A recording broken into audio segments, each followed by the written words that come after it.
বহু কষ্টে প্রাণ বাঁচিয়ে ছুটে পালালেন দীনকৃষ্ণ ঠাকুর। আজ দীনকৃষ্ণ ঠাকুরকে প্রাণ বাঁচিয়ে ছুটে পালাতে হলো কেন? কেন পুলিশ এসে উদ্ধার করে নিয়ে গেল দীনকৃষ্ণ ঠাকুরকে? কেন দীনকৃষ্ণ ঠাকুর জনতার রোষের মুখে পড়লেন? দীনকৃষ্ণ ঠাকুর বিভিন্ন জায়গায় গিয়ে কীর্তন করেন। হিন্দু ধর্মের দেবদেবীদের নিয়ে তিনি বিভিন্ন মন্তব্য করেন কীর্তনের মাধ্যমে। তার যেমন অনুগামীরা রয়েছে, ফলোয়ার্সরা রয়েছে, তেমনি তার বিরোধীরা রয়েছে।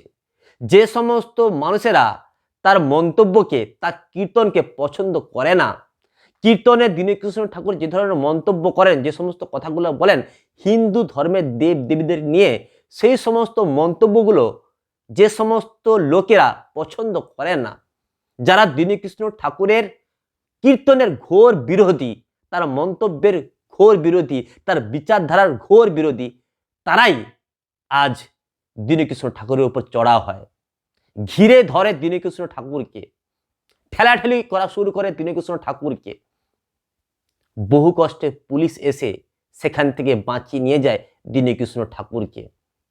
যখন দীনকৃষ্ণ ঠাকুরকে পুলিশ বাঁচিয়ে নিয়ে যাচ্ছিল, তখন পিছন দিক থেকে কয়েকজন অকথ্য অশ্লীল ভাষায় গালাগাল করতে শুরু করে দীনকৃষ্ণ ঠাকুরকে উদ্দেশ্য করে।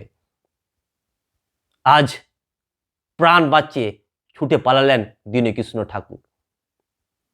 এখন প্রশ্ন হচ্ছে যে দীনকৃষ্ণ ঠাকুর এমন কি বলেছেন যার জন্য এই জনতা এতটাই রেগে উঠল, তার উপর চড়াও হলো, প্রাণ নিয়ে পালাতে হলো দীনকৃষ্ণ ঠাকুরকে?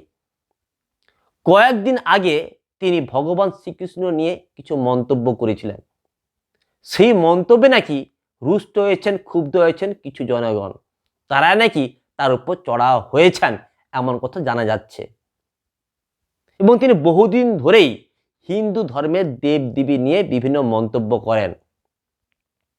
তো এই মন্তব্যগুলো কিছু লোকের পছন্দ হয়নি। অর্থাৎ এটা পুরোপুরি পরিষ্কার, যে সমস্ত মানুষেরা দীনকৃষ্ণ ঠাকুরের কীর্তনের বিরোধী, তার মন্তব্যের বিরোধী, তার বিচারধারার বিরোধী, তারাই আজ দীনকৃষ্ণ ঠাকুরের উপর চড়াও হয়েছে, তাকে ঘিরে ধরেছে, তারাকে ঠেলাঠেলি করেছে এবং প্রাণ বাঁচিয়ে পালাতে বাধ্য করেছে দীনকৃষ্ণ ঠাকুরকে।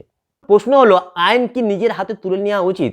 যদি আপনার কারো মন্তব্য পছন্দ না হয়, যদি আপনার কারো বিচারধারা পছন্দ না হয়, যদি আপনার কারো কীর্তন পছন্দ না হয়, তাহলে কি নিজের হাতে আইন তুলে নেওয়া উচিত? নিজেই কি বিচার করে দিবে? দেশের বা রাজ্যের তো আইন কানুন রয়েছে, বিচার ব্যবস্থা রয়েছে, তার উপর তো আস্থা রাখা উচিত। রাজ্যের, দেশের যে আইন ব্যবস্থা রয়েছে তার উপর তো আস্থা রাখা উচিত। যদি আপনার পছন্দ হয়নি, তাহলে আপনি গিয়ে তার বিরুদ্ধে অভিযোগ করবেন।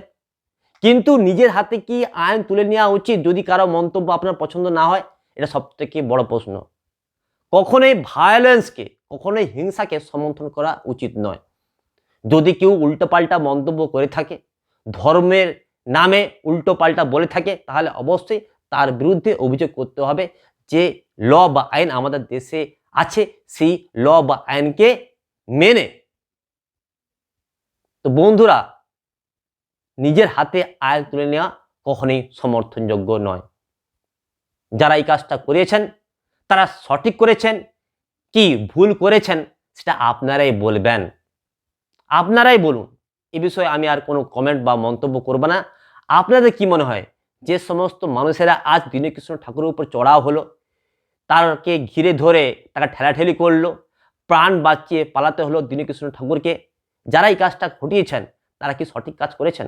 আপনাদের কি মন্তব্য আপনারা কমেন্ট বক্সে লিখে জানাবেন।